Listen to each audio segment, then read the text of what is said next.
confused because, John does live by his father's words. And now he's saying, so Ned, you get to see that if you go back to the first episode, he murders a guy for deserting the wall. You made a commitment. You were supposed to be on the wall.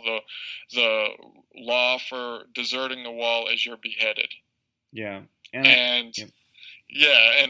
So in that case, if Ned was at Castle Black with John and he saw John come back, I think he would have probably beheaded John.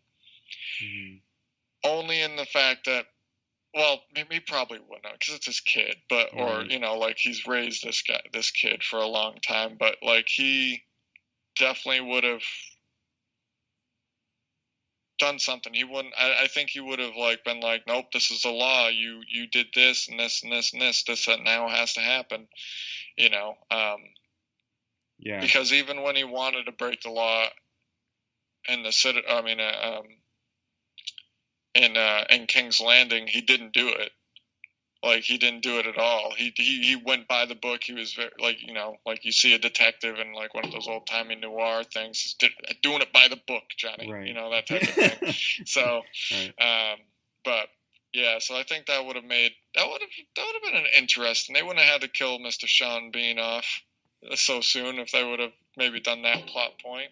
Yeah. But then again, he did see all the corruption that was going on between everything. So, I guess that maybe his character would have been faltered a little bit. So, yeah. I think, toward the end of Ned's death, he was beginning to, I need to start breaking rules now. You know what I mean? Yeah. I can't, because Cersei forewarned him in the courtyard saying, look, this is the game, and you need to know how to play it. You have to break rules if you want to live, if you want to protect people you love.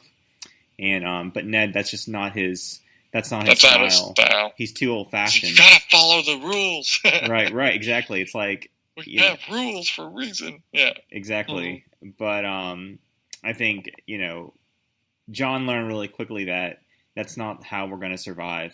You know what I mean? Right. We're in a different position now than we were back then. It's not the same, but I think, I think everyone kind of who made it past season 1 are all cool. So now we have to kind of start, just going with your gut kind of thing for the better, for the worse, Right. But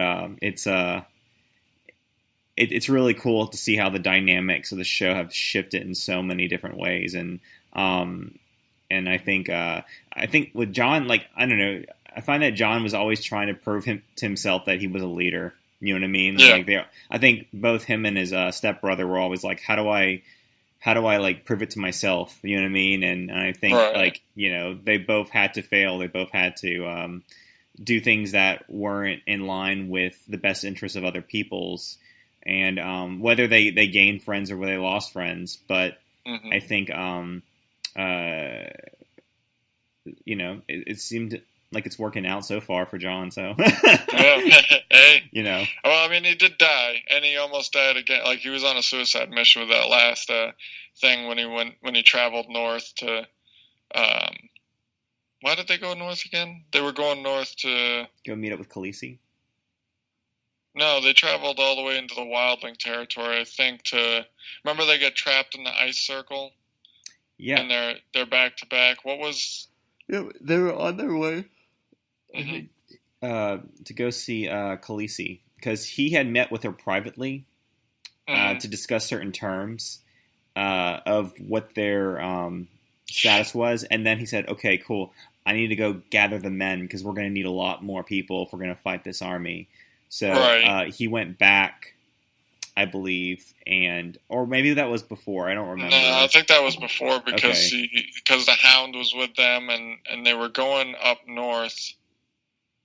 Oh man, this is gonna drive me nuts now. But they were going up north for Dragonglass. Oh, that's what it was. They were going for Dragonglass. There's a bunch of Dragonglass you know what it was? What? Now I fucking remember it completely. It wasn't Dragonglass. Dragonglass is on that island.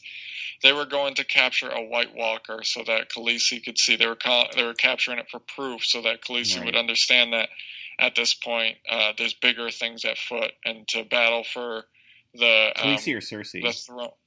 Khaleesi and Cersei, Okay. all of them. Okay. Yeah, to show them, because no one believes that the White Walkers are coming. Mm-hmm. Oh man, we dropped the ball on that one, man. We need to rewatch the Game of Thrones. Yeah, it's been a while, but we got our way there. Yeah, but we figured it out. But yeah, they would go there to capture it, to show everybody that there is a bigger White threat. Walker, and make sure that everybody's gonna group up and like work together to fight back these White Walkers. And that did not go out. So, Jon Snow was on a suicide mission. You guys go, and like fucking whatever. And then he falls through the ice, crawls out of the ice, and is getting ready to die again. And then he gets picked up by a dragon, and one of the dragons actually ends up dying. And it's like, great! And he just gave that fucking the White Walkers an ice dragon. Yeah. Yeah, and it's probably like twice as strong as 2 dragons, And if he would have just fucking got on the first dragon, not been like, go, I want to die here, like, it would have been fine. They would have gotten away just okay, But man, that guy's got a hell of a javelin throw. The Frost King or whatever his name is, the Ice King. Yeah, it was like a sniper shot. Dude, fucking just took him right out. But did you ever see the South Park episodes where they made fun of Game of Thrones? No, I never really got into South Park because, I don't know, man, just because, I guess. But what was the reference? Oh, dude, they do. It was actually around the same time that Xbox One and PS4 came out, and it's called the Console Wars. And it's a 3-part story arc. You should almost go and check in on it, because they make fun of Game of Thrones in it, and it's they parody in it, and in the way that like it also gives tribute, and they actually had Cersei Lannister narrate one of the episodes. Oh, seriously? It's really bad, dude. It's really good. You should, if you have Hulu or anything like that, you should check it out. It's a 3-part. You don't have to. So the good thing with South Park is you don't actually have to watch all the episodes leading up to that. You can kind of pick up. I mean, there'll be certain throwback jokes that they do that you won't get unless you've seen the other episodes, but you can, for the most part, see like the unless it's a 3-part chronological order like this one was. You don't need to watch the other ones. You can kind of pick up whenever. So yeah, it's definitely worth a watch, and it'll make you think about like the show and how it's structured and everything, and just like they do a good job of parodying it. That's all I'm gonna say. So you'll have to check it out. I won't spoil it for you. All right, I'll give that a click. You'll have to give it a check out. They're all on Hulu too, and it's super funny to watch them uncut. But yeah. So have you? So speaking of like different consoles, Zach, you still have a PlayStation 4, right? I do. And I'm rocking the Xbox One. Enemies for life. Yeah, right. But I find that like because you can play with your friends from one to the other now. It's almost like you can have any one. It's just like a preference of what do you want to hold in your hands? A keyboard, a controller that's fat, a controller that's kind of like meaty or thin, and but so I still have. Have you played any new PlayStation games? I know that new Spider-Man game came out. That was supposed to be like the top hit, #1 PlayStation 4 exclusive. That is gonna, I think, win Game of the Year. I think. Wow, that's big. Have you played it at all, or have you heard anything on it? Yeah, I see a lot of adverts like online, YouTube, Facebook, on Amazon. Like it'll drop down. Hey, by the way, you might want to read into this or watch some footage. You're not going to want to miss this. Yeah, and I've heard really great things about it. The development, they were saying they just put a lot of thought and work into making the game one of the most best experiences for people. Right.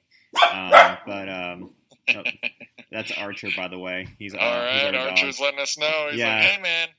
He's like, someone's coming. Like, he's like, you're getting Spider-Man. Right. Archer's like, Zach, get Spider-Man. Right. Hey, buddy, it's all right. Sorry. No worries. Yeah. But the only thing I've really been playing is Fortnite, and Okay.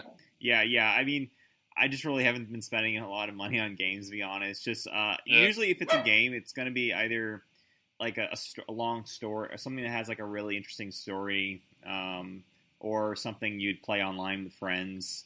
Right. Just to hang out with friends, get to talk to your friends and catch up and stuff.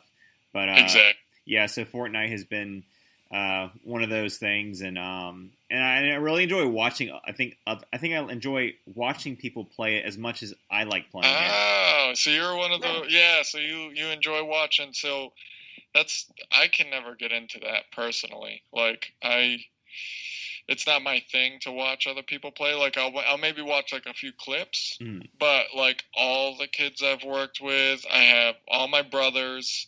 They're all older, like in their 20s, and that seems to be like the thing to watch is people playing video games. And like I see it like I guess I'm looking at it the same way that when people watch sports, like it's like you can't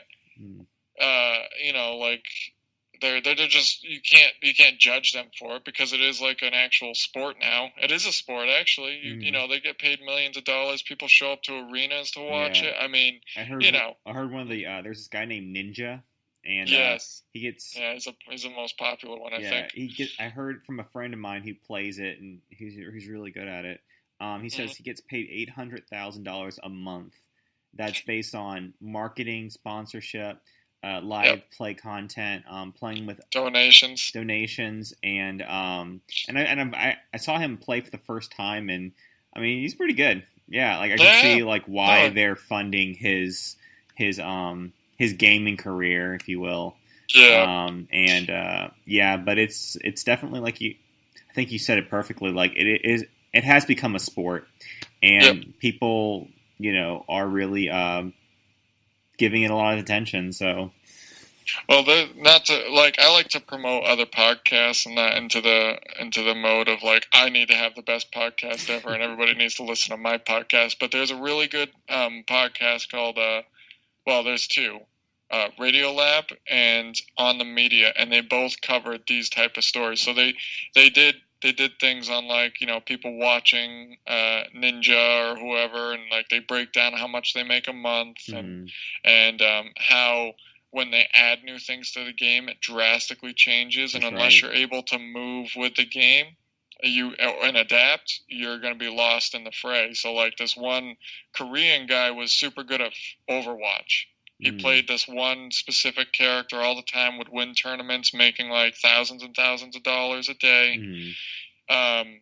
And then they added a new character and revamped his character. So now he has to learn all the tricks for that, and he couldn't do it. He couldn't put the amount of time in to do it. Wow. So he went from making like thousands of dollars today to having to get like a regular day job where it's just he's not making as much money. Like so like there's certain things like it is very sports like. But have you ever heard of IRLs? No. IRL means in real life. So this goes beyond like video games, watching people play video games. This is somebody where you like. So let's take for instance, like say Zack Ellis. Just like I'm gonna start doing an IRL account. So you set it up kind of like on like a Twitch streaming service. I forget what the service is called where they do IRLs, but Zach will have his phone booted up, have it on like a FaceTime streaming your face, and then you tell everybody about what you're doing throughout the day and your life and everything, and people who start paying attention will start to give you money for doing certain things. So like you'll be like you'll be sitting at a coffee shop, let's say, and you see a really pretty girl, and you're like sitting there commenting on it like, I'm just thinking maybe I should go talk to that girl, but I don't know. Somebody will be like, oh no, I'll give you $20, go talk to her. Wow. And so you get money to go talk, and then it's like, hi, I need to, and then, but then maybe sometimes, so like the story was very much like that. Like this guy was homeless. He lived in California. He was using Wi-Fi on a cell phone that, he had bought with his money or whatever. He's homeless. young kid, bought the cell phone, was bouncing off of Wi-Fi, using that